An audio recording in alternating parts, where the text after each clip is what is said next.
Howdy, all. Busy weekend in sports. Russ, I wanted to ask you, because you're a Jets fan, does it irk you when the Giants are good? Because from afar, I mean, as a Bills fan, I don't like the Jets. I don't like the Giants for an obvious reason because they beat the Bills in the Super Bowl. But it gets annoying as I listen to New York radio. I can take the Jets talk. The Giants talk just gets into my it burns my soul. I can't. All right, so here's the genesis of the Giants for me. So I used to like both teams. I don't dislike the Giants, but once they moved to the same stadium, I wasn't a fan of that. Now, growing up, my dad was a printer, so he printed out a lot of Jets and Giants stuff. And so I had stuff of Spider Lockhart on my wall, Fran Tarkington, guys like that when I was a little kid. And so I grew up liking them, and then Parcells took over and they won. And that seemed to start a little bit of the, well, now we're expecting to win all the time, and the Giants are great and the Jets stink. Because up to that point, they were pretty equal. They were both going to be second, third place, whatever. Nobody's going back to the Super Bowl. And so that sort of started that. And then when they won again those last couple with Eli, that sort of cemented in that, well, we're always great. It doesn't matter if we don't win this year, we can win next year, like just this blind faith, which isn't really true. But that's when it started. I don't like the blind faith. I don't dislike the Giants. Yeah, there seems to be a sense of entitlement with the Giants that I just can't stand. And now, Dan, I mean, regarding hockey, it's like you have the Rangers, you have the Islanders, you have the Devils. I mean, obviously the Islanders in the early '80s were. I grew up when I was in the minority as a Ranger fan on Long Island. I was. But now it seems obviously the Rangers are the top dog in that area. Yeah. And now, the Devils are sort of an afterthought, and the Islanders, I mean, I don't know whether the move to Brooklyn has really brought them more to the forefront or just. Well, it doesn't. They haven't lost their fans in Long Island. Right. I would say that. I don't know how much they've grown the fan base, and obviously their play this year isn't going to do anything to grow a fan base. But no, I would say it has stayed the same. Okay.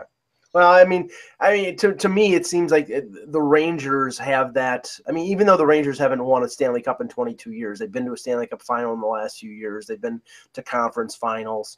Mm-hmm. It seems they have sort of that same air that the Giants have in football. I think it's worse with the Giants. Yeah. It's much worse with the Giants. Is it even worse with the Yankees over the Mets? Even though not recently. Okay, I mean maybe around 2000 when they went to 4. Oh yes, yeah, yes, yeah. That's understandable. Yes, you win 4 in 5 years. Yeah. Hey, look, just like I'm gonna wave candy at Dan just because I can. Was that Provorov? Yeah, I got a couple of those. I got 2 boxes left of the 12-box case I got. Okay, now you're boring me. I got a couple Austin Matthews and Nylanders I can show you, Mike. I'll take them. No, okay, yeah, I'll work out a good deal for you. I'll give you airtime, Dan. Hello, Hockey World. Today is Monday, November 21st, 2016. I'm Dan Petru. I'm Russ Cohen from Sportsology. And I'm Michael Agello, and this is the Hockey Buzzcast here on HockeyBuzz.com. Eklund is vacationing in Florida. He may be with us either tomorrow or Wednesday. We will be off Thursday and Friday for the Thanksgiving holiday and Black Friday. One thing I'm glad I don't have to buy any presents. I've already taken care of my presents. They're all done. So Black Friday, screw you. I actually got up. Well, I used to work at a toy store in college, so that was a big day. And a little known fact, we'd all do a couple shots of brandy before we opened the door at 5 a.m. to deal with all the people running down the gates to get a Furby or a Nintendo 64. This was a few years ago, obviously. But there was one Black Friday. I am not a Black Friday person by any means, but I just bought a new set of golf clubs. I needed a pitching wedge, a sand wedge, and a lob wedge. And if you're familiar with golf, Cleveland wedges are the best in the world. And they had a deal where if you got there at 5 a.m., you got one for $100, you got the second for $50, and the third one was free. And that was like over 70% off. So I got up at 4:30 in the morning and went and got my golf clubs. Well, and that's understandable. And then just talk about this, and then we'll move on to hockey. Believe me, people. The ultimate in to me stupidity, But the stores will do this because people are going to come and buy. These sales now on Thanksgiving Day, like I know the Walmart.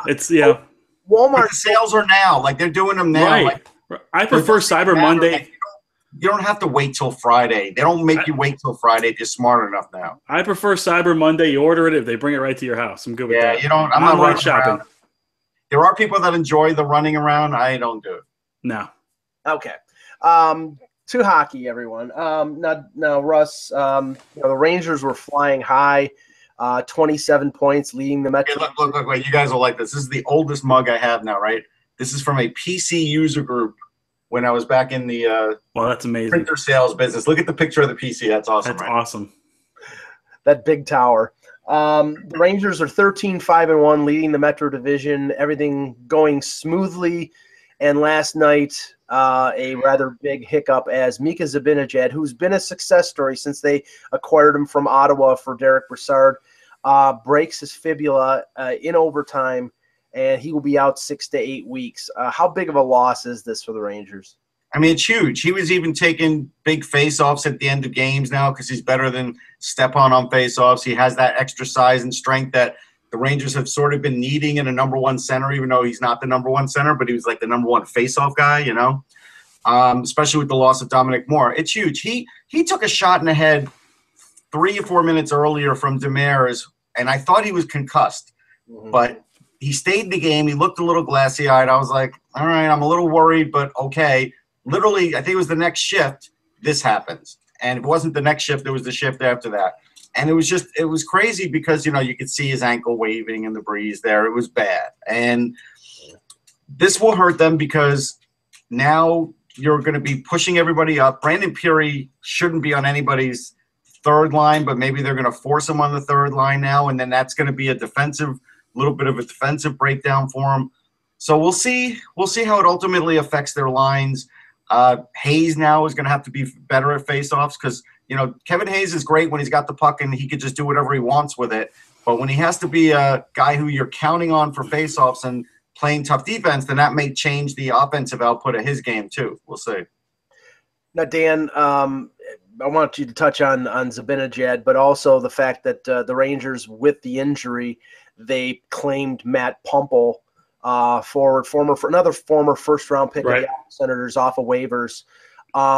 He hasn't had a lot of opportunity with the Sens. I know he played a little over 20 games last year, had, I think, a goal and 2 assists.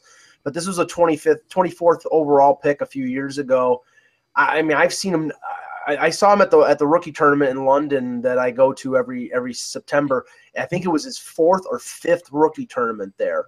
So opportunity has not been really given to him. Now maybe he has to earn it, but do you think? And obviously this is not a 1-for-1 type of thing. Pumple's probably going to factor in as a 4th line guy, but what do you think the impact of Zibanejad's injury will be, and what do you think of the addition of Pumple?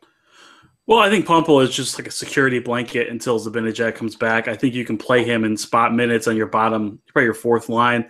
I think he'll be okay. Honestly, I don't know what to make of him at the NHL level yet. He's had some success in the AHL. He had some success before then. It's a no risk kind of reward. No risk, high reward for the Rangers. If he plays great, yeah, great. If not, there's someone else in the organization that could probably fill the role. It's an opportunity for him. As for Zibanejad, that's really unfortunate. He was having a really good season, and he was everything the Rangers needed down the middle. And he is just really emerging as almost. I know he's technically not a first-line center, but boy, he looked like a first-line center on most nights. And I think, but with that being said, I think they're deep enough. I think their system's strong enough.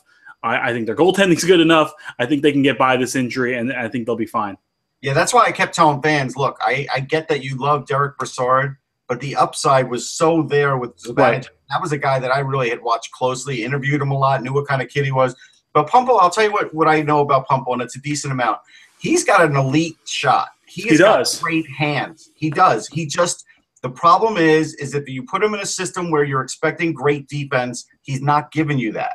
Now, since Brandon Peary has been able to work in this offense, I think Pumple can, and I think he can put up some points because don't let what he couldn't do in Ottawa fool you as to what – it's the same thing with Shane Prince. Shane Prince went to the Islanders, and just like I told people, hey, he's not going to help you for the playoffs, but he's going to help you down the road. And Shane Prince is kicking in some points. Pumple can do the same thing. He's not going to light the world on fire, but you know what? It's a good addition. Now, unfortunately, I think with Pumple getting in there, this is going to muddy up things for Lindbergh. I think Lindbergh is on the outs with AV, and I kind of wonder where we're going to be with Oscar Lindbergh, mid-season. I don't know. He can play center. He's really good at faceoffs, but it doesn't seem like he and the coach click. Remember 2 years ago, he looked like he was a Calder guy. People were asking me, hey, when he had those 6-7 early goals, and then it went south. And so I think this is a situation where maybe the coach and the player never get on the same page. So that's the only thing I feel bad about. Now the team immediately trailing the Rangers in the Metro is the Pittsburgh Penguins, and they get Sidney Crosby back, and he's scored 12 goals in 12 games. So he's finished. He's terrible. Not a lot of drop off there, but they lose Chris Kunitz, who apparently is out week to week with a lower body injury. And we started to see the trailing off of Kunitz last year. Actually, he's not having a terrible year right now. 11 points in 18 games. So no, but that's still not Chris Kunitz anymore. That's the thing. No, but it's better than the last couple of years, Chris Kunitz. I guess. But this is all right. So here's where we're at. This is the same sort of settling now that Ranger fans have done with Rick Nash. Now they no longer look for him as a point a game guy. He's got 11 points in 18 games too. Am I supposed to call that good? No. You can't compare Chris Kunitz and Rick Nash. You can't. No, One is 400. The drop off is the same. But you can tolerate the drop off when you're making $3 million, not when you're making $8. I know. But the drop off is the same, and that's where you start to hear these, things like, well, he does everything else. He does the little things. Well, and Nash, by the way, is a -1. So even though he got off to a hot start, you're on the best scoring team in the league and you're a minus. That's not a good thing. I don't care how many advanced stat guys rip plus minus. That is telling. Now, as far as Kunitz goes, it's going to hurt him a little bit, but it's not going to be a tremendous hurt. I don't think, because Kunitz is a guy that goes for weeks without producing too. They've lived through that already. Right. But this puts more pressure on that Bonino Kessel line, for other players to pick up the slack a little bit. And, I'm a little questioning what where Kunitz's future is with the Penguins, because he is at the end of his contract. This is his final year. There was some talk of possibility of them maybe dealing him off. Not to say that this injury, because it's not a season-ending injury, it's a week-to-week injury, but it may create that if they see that they can't survive without him, if he's still an integral part of their offense, maybe Jim Rutherford is going to have to make some sort of move before the deadline to sort of bolster their offense a bit. I don't know. No, I think you're right. But I think right now, even with Kunitz out, there's plenty of players in that lineup that can score goals. I think they'll be okay. Yeah, they'll be okay. I don't think it's going to hurt them that much. I think they'll survive. I do. Now, after Eck brought up the name of Dylan Strome last week as possible trade fodder, and we were talking about it on one of the websites. Not happening. That didn't think it was going to happen. Didn't think it was really realistic unless they were getting back somebody who was a top 5 pick or a player that had already made an impact in the league.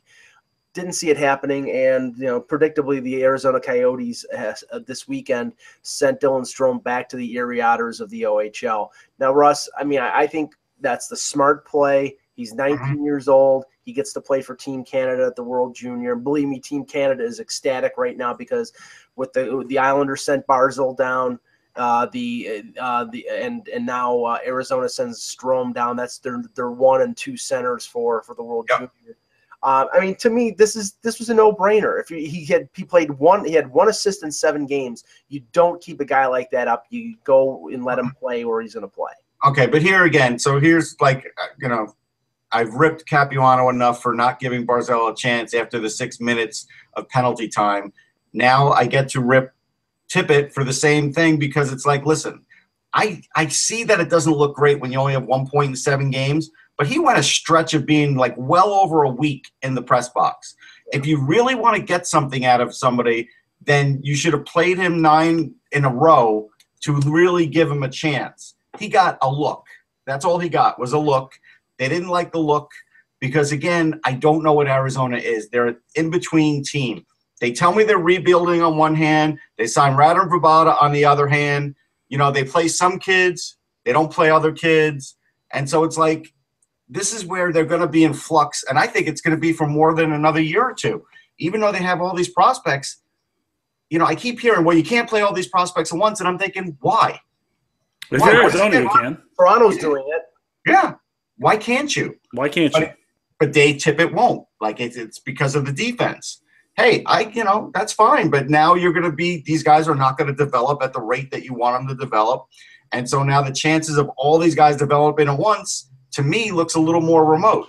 And so that's where I look at it and I say, yes, this is the best thing for the kid. He got paid an NHL rate for a while, so I'm sure he's happy about that. But at the end of the day, he didn't need to sit for as long as he did. That was way too long. Right. Now, Dan, I know that the Team Canada aspect of this, and Bob McKenzie brought it up on Twitter this morning, the fact that, there are two more players, one from Arizona, Lawson Krause, the other one from the Islanders, Anthony Beauvillier, who are eligible, that could be loaned to Team Canada for the World Junior. Now, I know Beauvillier's obviously he's playing a more impactful role than Barzal did. I mean, do you think that the Islanders will be of the mindset in December to loan him to Team Canada, or do you think he's staying? I think he stays right in Brooklyn. I don't think he goes anywhere.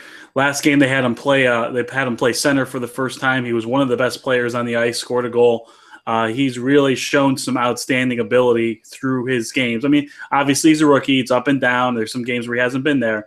But he is really, when he's playing well, he makes a difference on the ice. And he's definitely serviceable to the Islanders and has been one of their better forwards on many nights. I don't see him going anywhere. Yeah, I could see the Islanders not sending him. But I had this conversation with someone else in the press box the other night. And, for media, the easy thing is to say is, don't send them. Why would you send them? They're on the team. They're playing. It's like, listen, if you really want your prospects to develop, a lot of times that experience is better for them than playing at the NHL level, struggling a little bit. Beauvillier is sort of in the middle there. He's not struggling. He's not doing great, but he is a good piece there.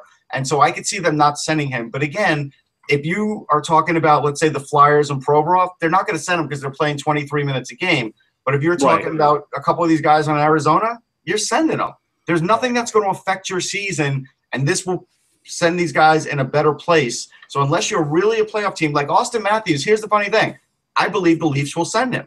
And I don't think there's going to be a problem. I was having this argument with somebody. Oh. If he was available. He's not available. But if they would send him. But Marner, I think they're going to send.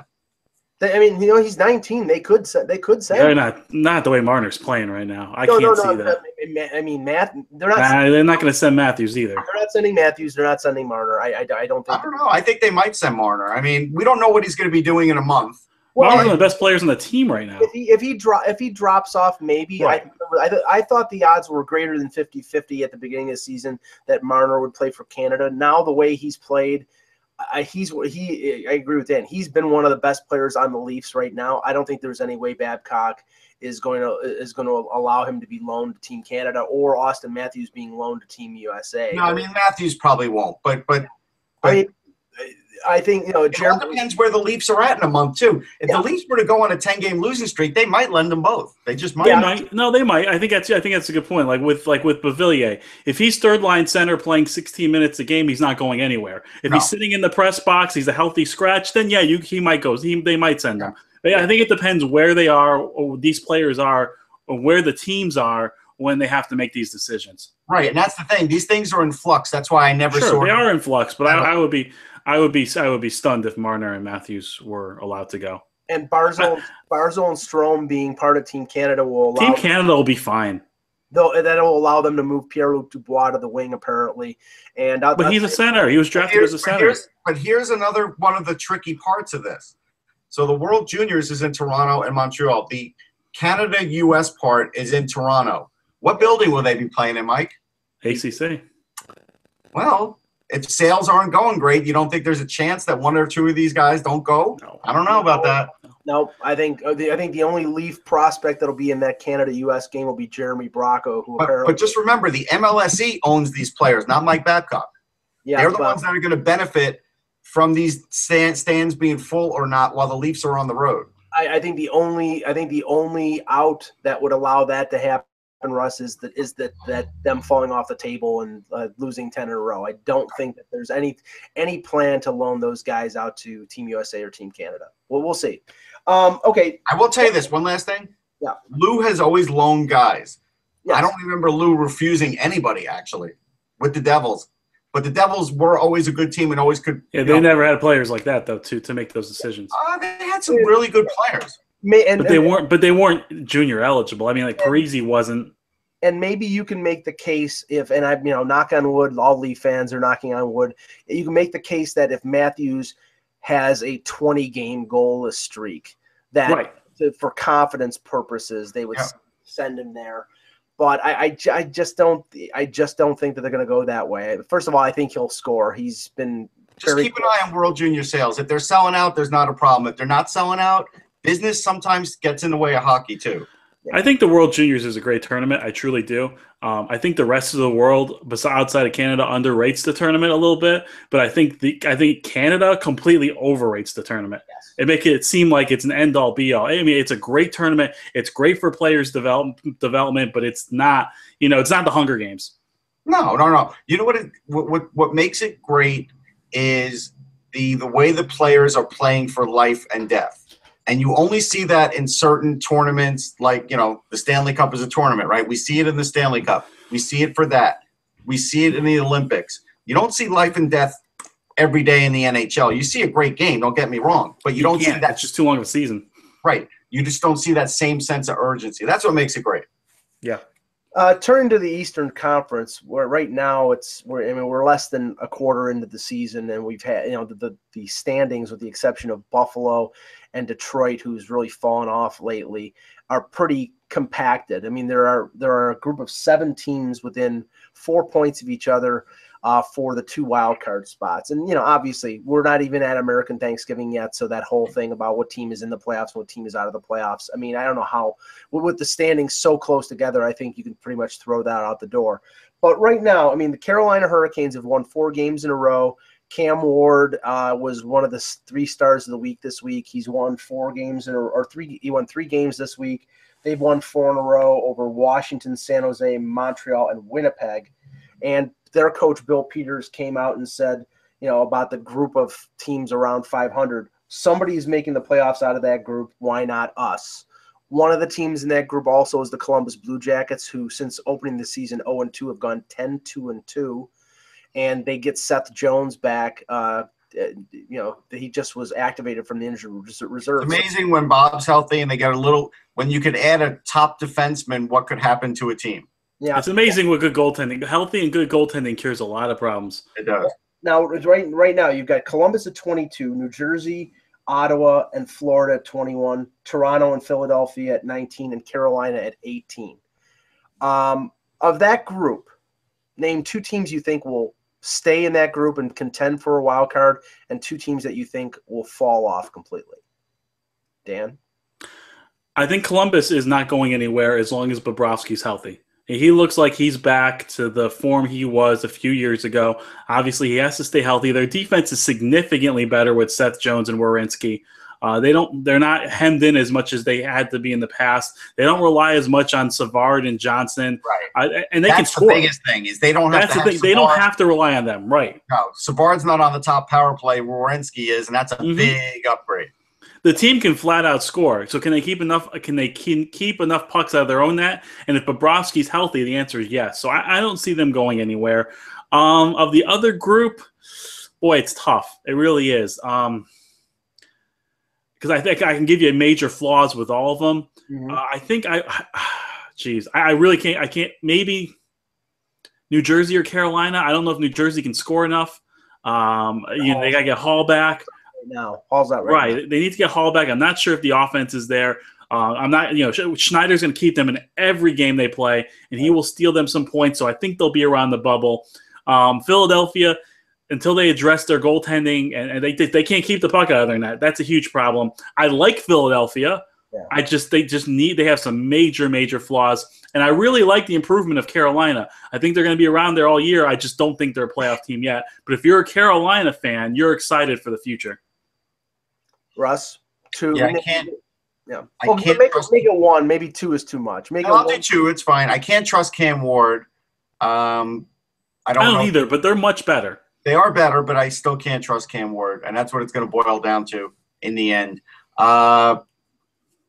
With the Flyers, they're really on the bubble right now. Now, until I see even a better Gostisbehere, this is something where this could really sag their plans for this year, even though they're rebuilding, but they're also trying to make the playoffs. They're one of those teams, and they are close to being a playoff team, but the goaltending has been askew, and I don't know how many Saturday matinee games they're going to have, but if they show up or not show up like the last one, those are going to be some losses they're going to need, so I can't put them.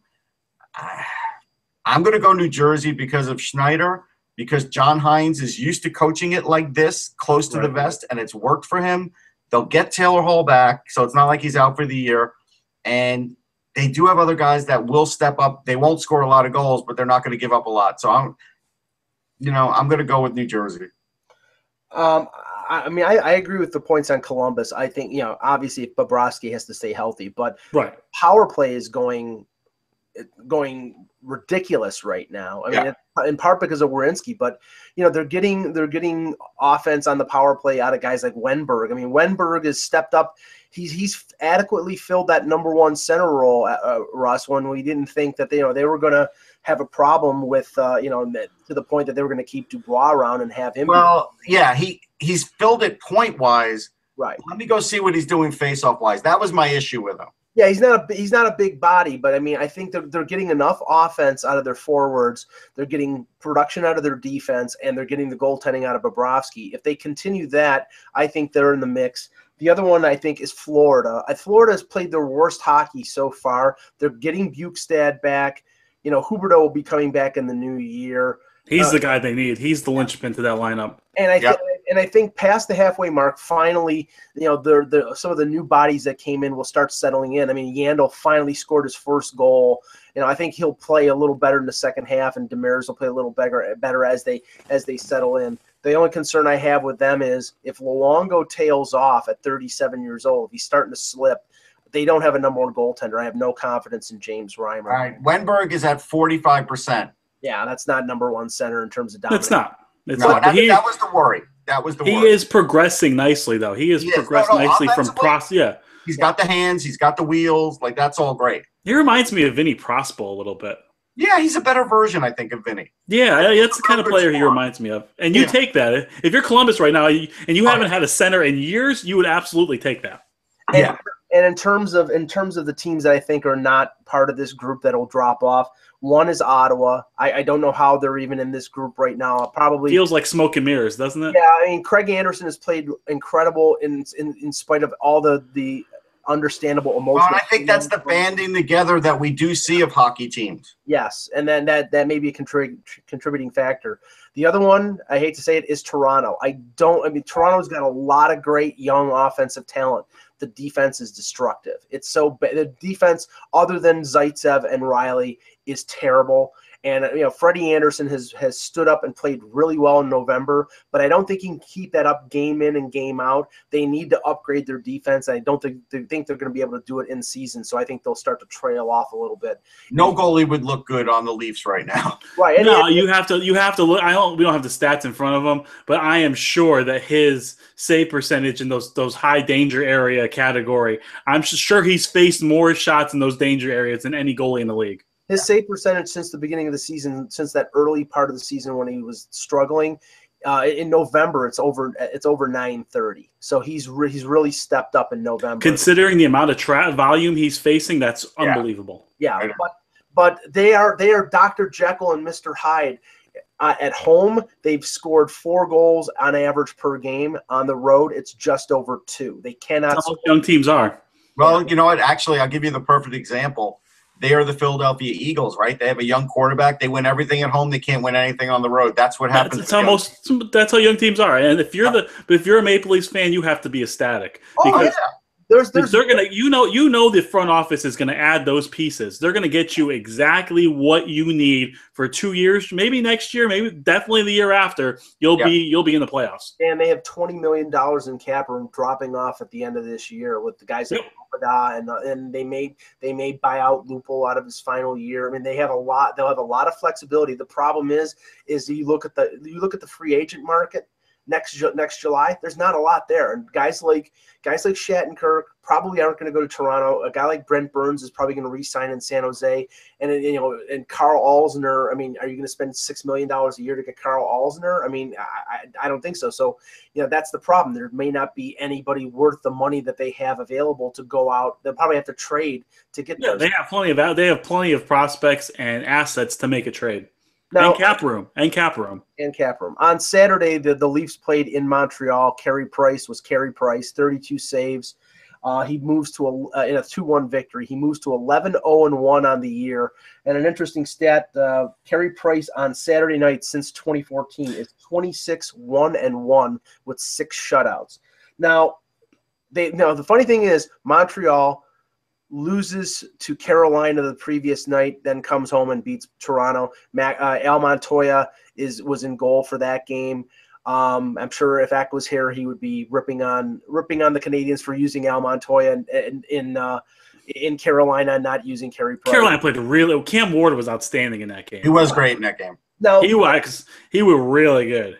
Now the thing is, I'm waiting for somebody to tell me that they think that Montreal is significantly better than they were over the last couple of years in terms of their chances of winning if Carey Price isn't there. I still think this team is a 500 team without Carey Price, and that Carey Price being healthy and being in goal for every single minute of the playoffs is the only thing that gives them any chance to win. Well, I think they're a little better than a 500 team even without Price, because I think their one objective of adding Weber and Shaw was the toughness factors improved. And so they're not getting run at anymore. Price isn't getting run at anymore with Shea Weber there.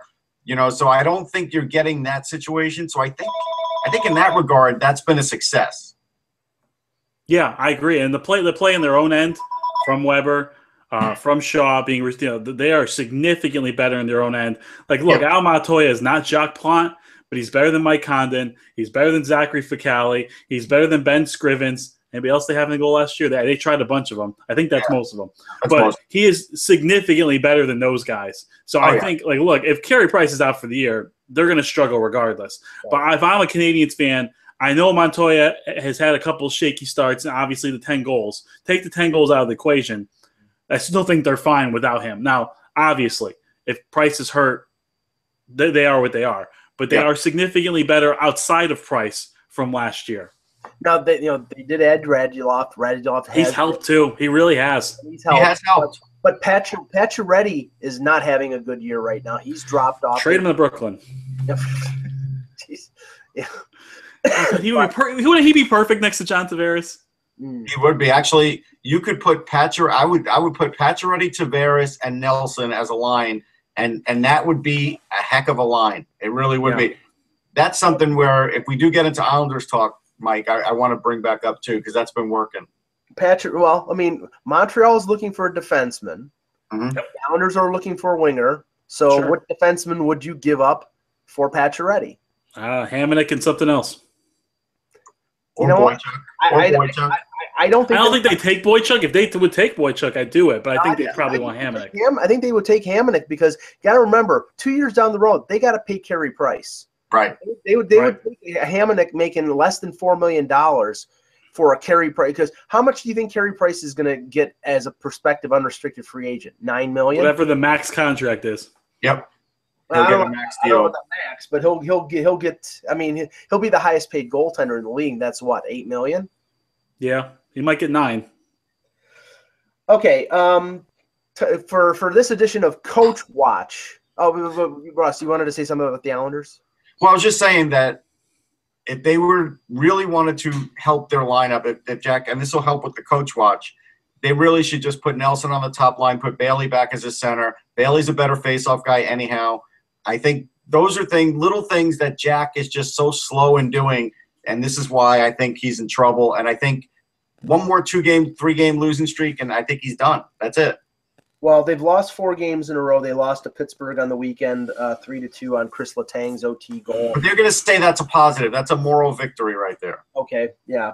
That's a losing argument. Whenever you say an overtime. I know, but they didn't say it. No, they didn't say it. But I'm just saying they feel like, hey, that was Pittsburgh. We got a point. They're not going to. They were better in that game. Well, right. I'd like to see Jim Benning or Willie Desjardins sell me the moral victory of blowing a 3-0 lead to Chicago in the third period and losing. Oh, that game was hilarious. I'm telling you, but that Islander game, you're not firing a coach on that game. You're not. Right. So you got Vancouver blowing a 3-goal lead. I turned that game on, Russ, after driving back from Toronto. I turned that game on. It's 3-0 Vancouver. I said, wow. And the first thing I saw was Panarin scoring an impressive one-timer. That was a bomb. And I knew as soon as that goal was scored, it was like, they're going to lose this game. And how Vancouver did they Vancouver? Because they blew a 3-0 lead. Then they gave up a goal in overtime. There was offsides to get overturned, and then they still lose. Yes. So we got Desjardins, at 7-10-2 Vancouver in the conference that is, in terms of record, is way behind the East. The East is, I think I saw there was a statistic that said the average points needed right now at the current pace for an Eastern team to make the playoffs would be over 100 points, and in the West would be 87. So the difference in terms of points right now, conference to conference, is dramatic. But so right now, Vancouver 7-10-2.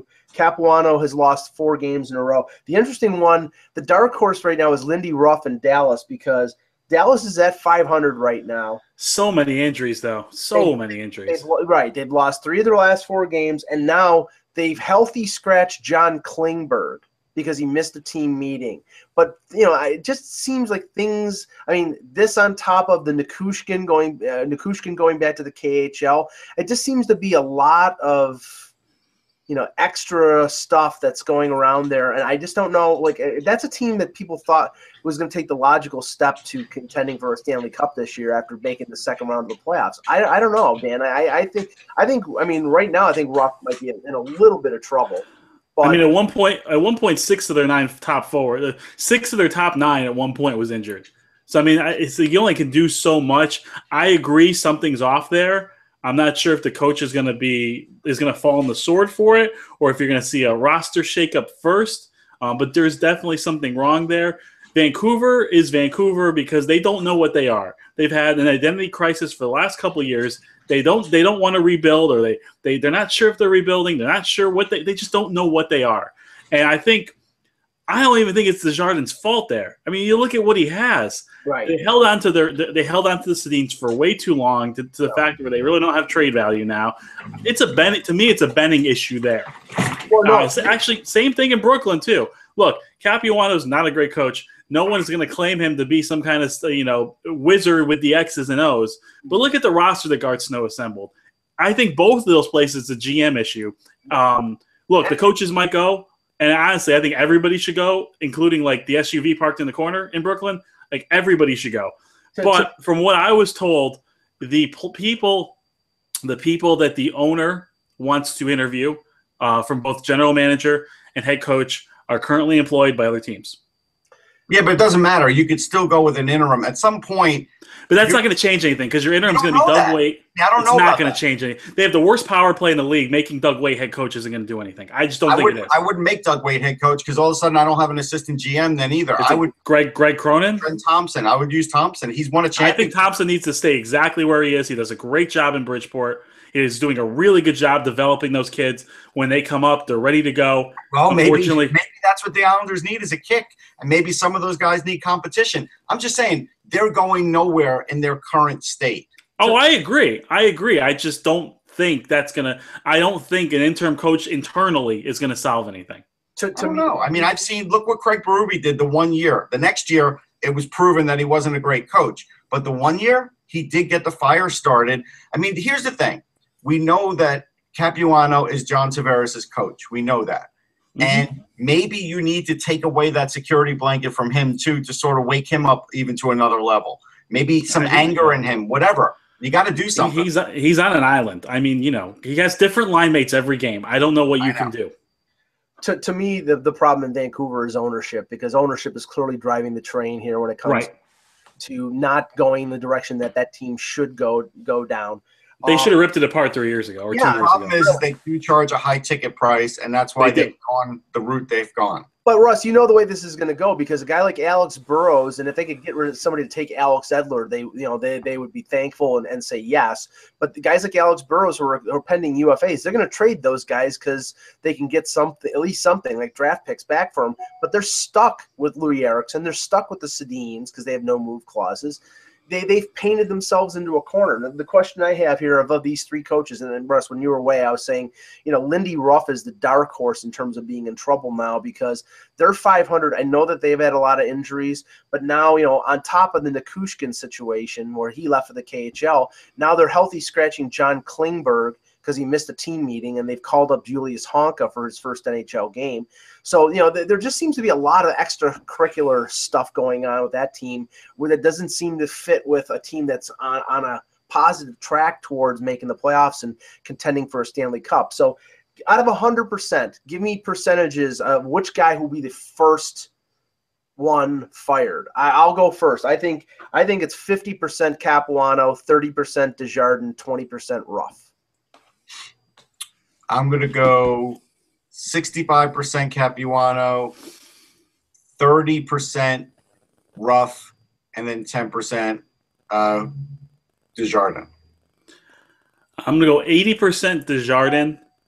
Let me do my math. 14% Ruff and 1% Capuano, because the Islanders, especially in the guards. You're missing 5% there.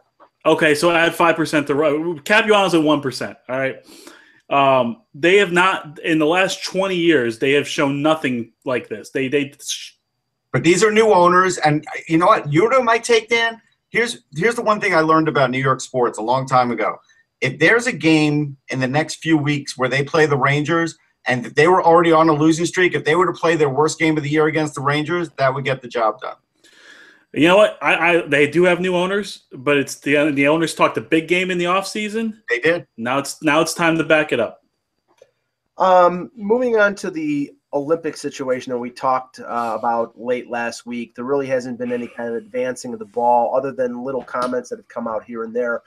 Larry Brooks in his, I think it's called Slap Shots column on Sundays, had a statement from the player rep for the Rangers, Derek Stepan, and Stepan said, "Playing for your national team is always a great opportunity, and playing in the Olympics is a great way for us to help grow the game. We still don't know whether this proposal from the NHL is supposed to be a take it or leave it, or whether there is room for negotiation, whether there is give and take. We started to discuss this among ourselves, and we're going to have conference calls with the union to talk about it. But personally, I don't think it makes any sense to extend the CBA to play 3 years in the for 3 years to play in the Olympics." Russ, they're slamming the door on this. This was, I don't think it was on that particular deal. The door is shut. It's not even. It doesn't matter how many calls they have. They have made up their mind on that. Now, if there's a give and take, then that's fine. I don't know if there's any give and take in this because I don't think the NHL really wants to go anyhow. Why is the NHL the only sport that cannot renew a CBA without issues? Your mic, Russ. Your mic, Dan. I know why too. Hold on. Okay. Well, he's keeping us in suspense. I was about to rip Gary Bettman, so he cut my mic. Go ahead. Why is it that this is the only sport that can't renegotiate a CBA without threat of a lockout? Why is it the MLB just had no problem with their negotiations? The NFL, they've had some issues, but they always get it done. The NBA, what? Why? Because they get concessions from the players every single friggin' time. That's why. Right. They forced the players' hands. It was, 57-43 in terms of hockey-related revenue? It's 50-50 now. They're going to push them because they know that they will cave every single friggin' time. Not without missing games. Well, I don't know about that. I'm not sure about that. But here's the thing. Baseball made sure Donald Fehr wasn't there, and now they do rule the roost as far as the PA there. So there's no question baseball has the upper hand. Right. The NFL owns those players to a degree that no sport should own any players. It's disturbing, actually. It's disturbing because they really have no security. The NBA, that one, you know what? Yeah, that one's a pretty good situation of a give and take where it actually works. But you got to remember, Donald Fear is still in there for the players, and he has gotten them a lot, and he has not given up. And I just want to not see another lockout. I don't know how. And neither do I. But I mean, right now, what I think the players are aiming for, because apparently the NBA has the escrow capped at, I believe, 10%, and the NHL, I think it was between 15 and 16% this year. You know, it could get closer to 20%. So you're talking about 1/5 of their salaries being held in escrow until they find out what the profits are from the league, and that could go right into the owner's pocket. And I think, you know, for them to take this 3 years, because I think, you know, there's genuine interest on the part of the players to go to the Olympics and all these other things that the league's talking about spreading the game in Asia and Europe and a Ryder Cup type tournament, all these other things. That's all fine and good, but the players, I mean, it's taking money out of their pockets when it comes to escrow, and they want some adjustment in that. And if there's no wiggle room in terms of this 3-year addition, then I think it's going to get rejected out of hand. And I think in 2020 or in 2019, when they make their decision, one of them is going to opt out. Yeah, I think the walkaway is going to happen regardless now. I think, if nothing else, this showed me that the walkaway is pretty much a guarantee. Okay. But Dan, here's the thing. You're shaking your head. The walkaway still doesn't mean that there's going to be a lockout. It just means they'll have a year to figure it out. Right. They're going to okay, let's look at the last 20 years. Every time there's been a CBA. This is different. I'll tell you what's different. Here's what's different. Have they since the lockout in the early 90s, have they successfully renewed a CBA without losing games? That's a real question. I don't think so. I don't believe so. They extended the CBA when they agreed to go to Nagano. That's one time. Yes. So once. But it was basically with the knife at their throat. Mm-hmm. So here's the difference. The difference now is they're closest right now, the players, to having really what they want. It's not exactly there. The league is close to having exactly what they want. Bettman and Fear actually get along great, way better than Bud Selig and Fear ever did. That's right. And so there's less discourse with those two than the previous regime that we sort of remember and don't want to talk about. So I think there is a little hope that it may not get to the lockout point. All right. I'm going to believe you guys and be cautiously optimistic. That's fair. A couple news and notes here. The NHL announced today that there will be 2 programs called Road to the NHL Outdoor Classics, because there are 2 outdoor classic games, the Centennial Classic between the Leafs and Red Wings on January 1st at BMO Field in Toronto, and the Blackhawks in St. Louis St. Louis. I believe is it at Busch Stadium? Yes. I think it is, yeah. It's at Busch. Both matchups will be featured in a presentation called Road to the NHL Outdoor Classics, which will premiere on December 16th on the NHL website and on Epix in the States. Now, Russ, I liked the road to the road to the Winter Classic on HBO. Liev Schreiber. It was 24/7, yeah. 24/7. Liev Schreiber doing the narration, and the inside was interesting. It's getting a little old now, and B, I don't for some reason I have Epix, so I'll be able to watch it. But most people don't. It's not a premier channel that most people. So I know Kaya's pissed off that she don't like it. Not thrilled. But Dan, I mean, sorry. Everybody's phone's ringing today, for crying out loud. But I mean, what are your thoughts on this? Do you think it's getting to the point now where there's no real positive about doing it? Well, I mean, the outdoor games themselves, I think I have outdoor fatigue to begin with on that. For the most part, hockey players are not the most entertaining players in the world of the professional athletes. Not that they're bad people, they're great people. It's just most of them are very, because they've been brainwashed from such an early age, you don't see their personality. Even when you do a documentary, they're still you might see a little bit more, but it's still not like you would see if you were watching Hard Knocks or something like that. Now, I think the easiest thing to do this is another example of the NHL missing the big picture. either just put it directly to Netflix. Get a deal with Netflix. You produce it. You put it right there. And it's easy to go. Or how about you show it on NHL Network? How about you do the games? How about you produce it yourself and you grow your network a little bit? You put the documentary on there. Well, there's a cost involved with that. They don't want. That's why they let others do it. I'm just saying. But you could still You could still have a production house make it for you. Come on, Dan. They need to show those BZ commercials. Here's my take. I get what you're saying, Dan. They're never going to do it themselves. That's not. No, they don't have to do it themselves. You could still have a production house do it at a reasonable price. Right, but the thing is, then they're losing out on whatever revenue that like Epix gives them. They want that revenue. That's what I'm getting at. I'm just saying they don't want to pay. They want to be paid. You know how you get the revenue? You grow your own network. I've seen the ad sales for another day because I see the ad sales. The emails are right here. I know how much the commercials cost for the NHL network, and I know how much they cost from the MLB network, and you need to multiply by about 45 or 50. Yeah, that's a rabbit hole I'm not even going to go down. But can we buy an ad on the NHL network? We are actually Hockey Buzz could afford to buy an ad on the NHL network. Yes. So if it gets rid of a Bees ad, I'm for it. By the way, but again, here's the thing. For one thing, I still think the outdoor games are great. They're not all perfect, but you know what? They're one-offs. You don't know what's going to happen, Dan. You could put the New York Islanders against the Chicago Blackhawks, and you can't give me a convincing argument. You know for sure the Blackhawks will win because you don't know what the weather's going to be. You don't know who's going to play well outside. There's a lot of factors, right? So it's just the regular season stuff doesn't do anything for me anymore. If you want to have the All-Star game outside. It's not for you. It's for that city, and people in that city have fun at that outlet, at that location. Well, the Blackhawks do an outdoor game every year now, it seems. Well, it doesn't matter. They're in different cities. Those cities, those fans have a great time. It is a big party. So there's that. What still would work is the All-Star game outdoors would absolutely work. I think that would be great. I still think that's a big one. I agree. A lot of the NCAA outdoor games, Frozen Fenway, things like that absolutely works because the college feel is just completely different. And the World Juniors being outside also is a home run. I don't know about that. I'm not for that right now because I think there's too much on the line for that. But I get that, but there would be some ridiculous excitement for that, having 90,000, 80,000 people, whatever it is.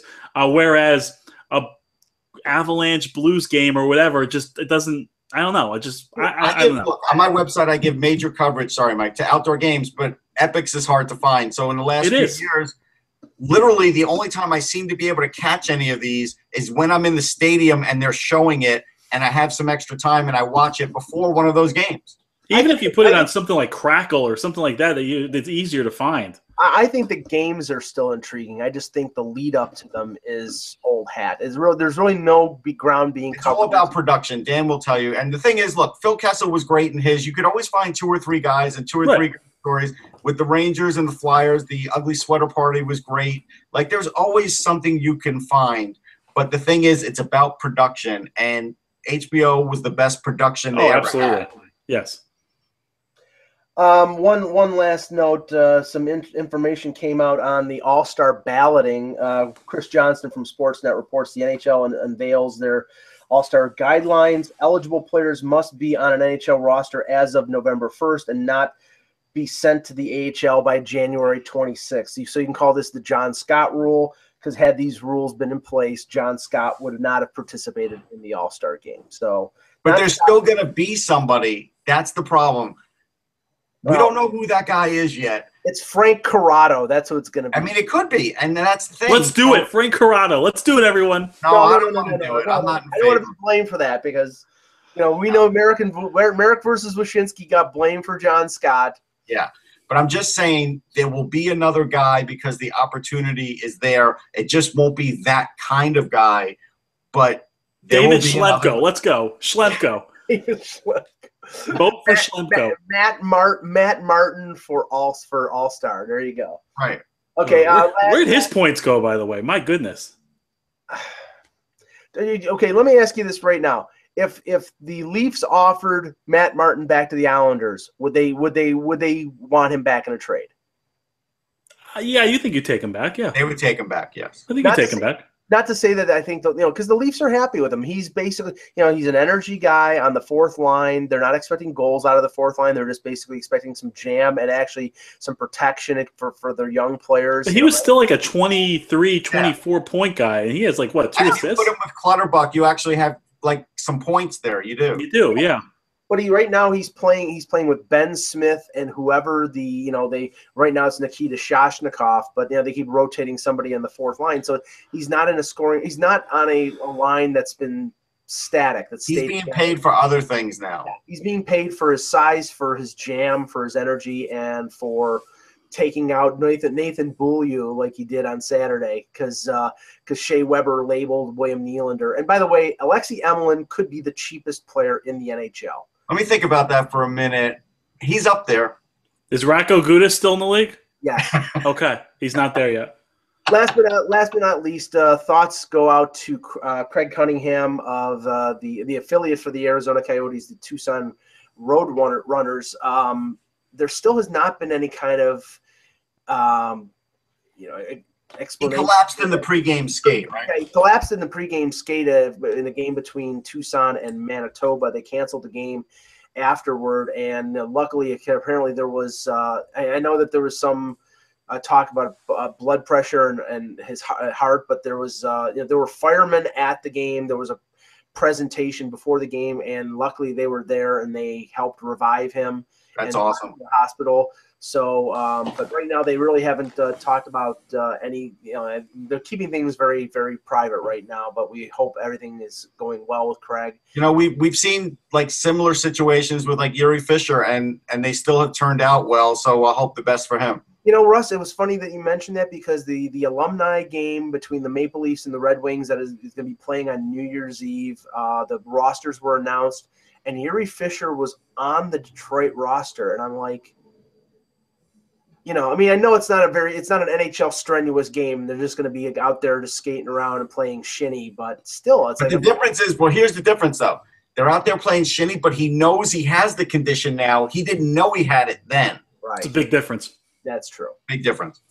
Okay, guys, great show. We will be back tomorrow with a cast of thousands. Not really, but we'll be back. Thanks to Dan Petru. Thanks to Russ Cohen.